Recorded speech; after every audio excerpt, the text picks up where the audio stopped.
Par exemple, dans cette tribune, ils disent qu'il y a eu 800 hospitalisations d'enfants Covid+, encore une fois, je fais la même réserve que je vous ai dit, en 6 semaines. Donc, c'est-à-dire à peu près 130 hospitalisations d'enfants de 0 à 10 ans par semaine. Vous savez, une semaine de bronchiolite, uniquement chez des enfants de 0 à 2 ans, combien ça fait d'hospitalisation? Jusqu'à 2000, avec un grand nombre qui vont en réanimation. C'est-à-dire que le phénomène Covid chez les enfants de 0 à 10 ans est 20 fois moins important qu'un phénomène bronchiolite qui se passe tous les ans et sur lesquels, effectivement, les services de soins intensifs d'enfants sont également engorgés. C'est-à-dire que ce type de tribune, pour moi, je veux dire, ce sont des tribunes de fanatiques. C'est-à-dire que ce sont des gens qui sont décalés de la réalité, qui font des tribunes en essayant même pas... Non, mais vous avez souvent des mots qui sont un peu durs.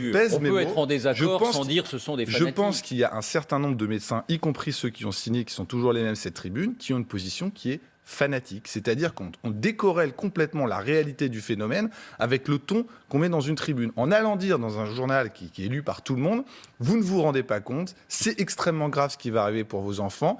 Le gouvernement met en danger la santé de vos enfants et il faut à tout prix ne pas les envoyer à l'école. C'est du fanatisme, c'est-à-dire qu'on fait peur aux gens sur des choses qui sont totalement irrationnelles. J'ai été regarder le dernier rapport du CDC américain sur le rôle des écoles dans la contamination. Ils disent noir sur blanc, c'est la référence mondiale. Toutes les études qui ont étudié la fermeture des écoles ont montré que ça n'avait pas d'impact sur les courbes épidémiques avant. Et quand les écoles réouvrent, ça ne fait pas réaugmenter l'épidémie. Bon. C'est le rapport K12 du CDC. Je vous mets en relation ce qui se passe avec le Covid et ce qui se passe avec la bronchiolite, qui n'a jamais fermé aucune crèche depuis des dizaines d'années que ça existe. Ces gens-là sont des fanatiques, ils ne s'arrêteront jamais. Et vous verrez que quand on dira que la vague Omicron n'emmène pas les gens en service de réanimation, de quoi ils vont vous parler? Des Covid longs, parce que ce sera leur dernière carte à dire pour dire qu'il faut tout fermer pour ne pas laisser ce circuit. On prend date sur cet argument. Martha Blachia a tout à fait raison, parce que dès qu'on évoque la question de poser des doutes sur la vaccination des enfants, on vous dit « Ah, mais vous ne savez pas, tous les enfants qui ont des Covid longs. » Bon, et à chaque fois, ça reste très vague. Dès qu'on demande des statistiques, des chiffres, des précisions, des profilages surtout de ces enfants-là, alors là, tout d'un coup, les yeux sont dans le vague et on n'en entend plus parler. En tout cas, elle n'est pas obligatoire. Juste un point.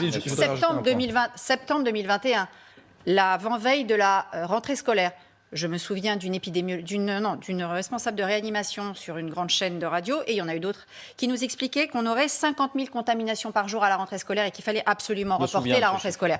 C'est marrant, il n'y a pas eu 50 000 contaminations. Est-ce que je peux rebondir juste, dernier point. Dans cette tribune, ces fanatiques osent dire la chose suivante. C'est à Olivier Véran de déterminer comment se passera la rentrée scolaire. Ce n'est plus à Jean-Michel Blanquer. Donc moi, ces fanatiques, je leur propose que ce soit Olivier Véran qui gère l'école, l'économie, les armées, le sport. Donc que ce soit Olivier Véran, puisque tout doit tourner autour du Covid, qu'il gère l'intégralité de la vie française, qu'il devienne maintenant même Premier ministre, puisqu'il a réussi visiblement à convertir le Premier ministre à sa ligne. Mais vous imaginez ce qu'on lit dans le journal du dimanche. Non seulement c'est mauvais sur le fond, mais ils appellent quand même à ce que ce soit Olivier Véran qui prenne en main la rentrée scolaire et que Jean-Michel Blanquer soit en gros démis de ses fonctions, parce que ce qui compte, c'est que ce soit la santé qui prenne la main sur l'école.